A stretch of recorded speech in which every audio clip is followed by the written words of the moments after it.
Let's mic आज का अखबार। लेट्स माइक में आपका स्वागत है। आज का अखबार के साथ मैं महेश सिंह। सबसे पहले रुक करते हैं लंदन का, जहां द गार्डियन ने अपने मुख्य संपादकीय the diplomatic deadlock Gaza, Lebanon and the limits of western influences में मध्य पूर्व के ताज़ा संकट पर बेहद कड़ा रुख अपनाया है। अखबार लिखता है कि जून के इस महीने में गाजा और लेबनान सीमा पर तनाव जिस तरह से बेकाबू हुआ है, उसने पश्चिमी देशों की कूटनीतिक साख पर गहरे सवाल खड़े कर दिए हैं।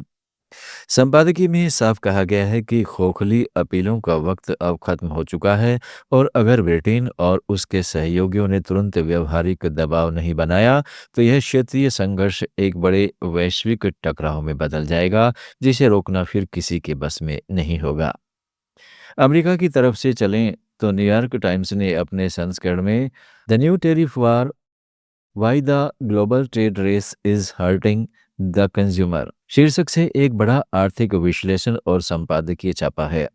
इस लेख में संपादक मंडल ने अपनी अमेरिकी प्रशासन और यूरोपीय संघ द्वारा लगाए गए नए व्यापारिक प्रतिबंधों की आलोचना करते हुए कहा है कि इस आर्थिक खींचातान का सीधा असर अब आम उपभोक्ताओं की जेब पर दिखने लगा है। अखबार का मानना है कि साल 2026 के मध्य में आ चुकी वैश्विक अर्थव्यवस्था इस तरह से संरक्षणवाद को बर्दाश्त नहीं कर सकती और बाजार को स्थिर रखने के लिए महाशक्तियों को अपनी नीतियां बदलनी ही होंगी। कतर से निकलने वाले अल जजीरा ने अपने संपादकीय under the shadow of drone warfare, the collective failure in Sudan में अफ्रीकी महाद्वीप में चल रही ताज़ा हिंसा पर दुनिया की चुप्पी को आड़े हाथों लिया है। अखबार लिखता है कि सूडान में हाल के दिनों में बड़े आधुनिक ड्रोन हमलों ने नागरिक बस्तियों को तबाह कर दिया है, लेकिन अंतर्राष्ट्रीय समुदाय इस त्रासदी को लेकर पूरी तरह उदासीन बना हुआ है। अल जजीरा ने पुरजोर शब्दों में कहा है कि संयुक्त राष्ट्र सुरक्षा परिषद की यह खामोशी न केवल हैरान करने वाली है, बल्कि यह उन लाखों बेगुनाह लोगों के साथ एक बड़ा ऐतिहासिक धोखा भी है जो हर रोज अपनी जान गंवा रहे हैं। संयुक्त अरब अमीरात के प्रमुख अखबार खलीज टाइम्स ने अपने संपादकीय द एआई रेगुलेशन डिबेट, खाड़ी देशों का नया तकनीकी फ्रेमवर्क में गल्फ रीजन की दूरगामी सोच की तारीफ की है। अखबार कहता है कि खाड़ी देश अब सिर्फ तेल और पर्यटन के भरोसे नहीं है, बल्कि वे आर्टिफिशियल इंटेलिजेंस की सुरक्षा और उसके नियमों को लेकर एक वैश्विक मिसाल बन रहे हैं। इस संपादकीय में यह साफ किया गया है कि कल जारी किया गया नया डिजिटल फ्रेमवर्क न केवल निवेशकों को सुरक्षा देगा, बल्कि इस पूरे क्षेत्र को दुनिया का सबसे सुरक्षित टेक हब बनाने का रास्ता भी साफ करेगा। ब्रिटेन की बीबीसी ने अपने opinion analysis the silent epidemic, the post pandemic mental health and the state response में कल की दुनिया के एक बेहद संवेदनशील और अनछुए पहलू पर बात की है।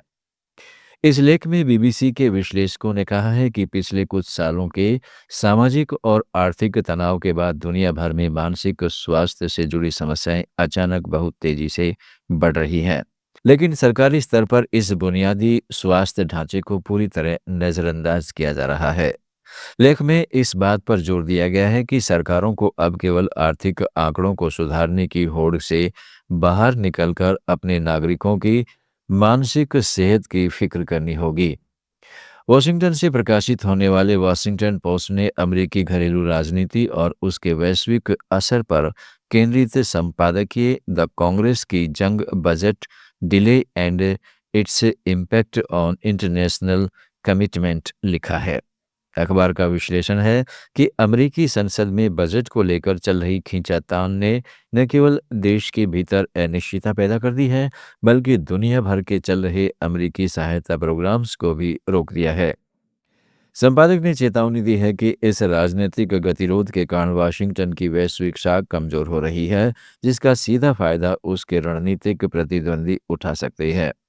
जापान के प्रसिद्ध अखबार असाही शिम्बुन ने एशिया प्रशांत क्षेत्र की सुरक्षा और कल टोक्यो में हुई उच्च स्तरीय बैठक पर ध्यान केंद्रित करते हुए जापान से strategic shift in a changing Asia नाम के संपादकीय प्रकाशित किया है। अखबार का कहना है कि बदलते भू राजनीतिक समीकरणों को देखते हुए जापान अब अपनी रक्षा नीतियों में जो बदलाव कर रहा है वह बेहद संवेदनशील है। संपादकीय में यह रेखांकित किया गया है कि क्षेत्र में शांति बनाए रखने के लिए केवल सैन्य क्षमता बढ़ाना काफी नहीं है, बल्कि पड़ोसी देशों के साथ कूटनीतिक संवाद के रास्ते हमेशा खुले रखने होंगे। चीन का नया रिन्यूएबल एनर्जी माइलस्टोन में कल ही जारी हुए अपने नए ऊर्जा आंकड़ों की सराहना की है। अखबार का दावा है कि चीन ने सौर और पवन ऊर्जा के क्षेत्र में इस महीने जो रिकॉर्ड बनाए हैं वे साबित करते हैं कि बीजिंग जलवायु परिवर्तन के खिलाफ वैश्विक लड़ाई में सबसे आगे खड़ा है। लेख में आगे कहा गया है कि पश्चिमी देशों द्वारा की जा रही आलोचनाओं के उलट चीन की यह पर्यावरण नीतियां पूरी दुनिया को एक स्वच्छ और बेहतर भविष्य देने की दिशा में सबसे बड़ा व्यावहारिक कदम है। बांग्लादेश के प्रमुख अंग्रेजी अखबार द डेली स्टार ने अपने संपादकीय the Teesta water dispute why Dhaka needs a permanent solution now में भारत और बांग्लादेश के बीच नदी जल बंटवारे की पुराने और संवेदनशील मुद्दे को कल की ताज़ा वार्ताओं के संदर्भ में उठाया है। अखबार लिखता है कि उत्तरी बांग्लादेश में सूखे और बाढ़ की मार झेल रहे किसानों के लिए तीस्ता नदी के पानी का सही बंटवारा अब जीवन और मरण का सवाल बन चुका है। संपादक ने दोनों देशों के नेतृत्व से अपील की है कि वे राजनीतिक संकोच से ऊपर उठकर इस मुद्दे पर एक ऐतिहासिक और स्थायी समझौता करें। जर्मनी के विख्यात अखबार सुडडाइचे जीटुंग ने यूरोपीय संघ की आंतरिक खींचातान पर चोट करते हुए अपने 25 जून के संपादकीय द कोएलिशन क्राइसिस बर्लिन की राजनीति, अनिश्चितता और यूरोप का भविष्य में गहरी चिंता जताई है। अखबार का मानना है कि जर्मनी की मौजूदा गठबंधन सरकार के भीतर बजट और आवर्जन नीतियों को लेकर बड़े मतभेदों ने पूरे यूरोप को एक राजनीतिक दुविधा में डाल दिया है।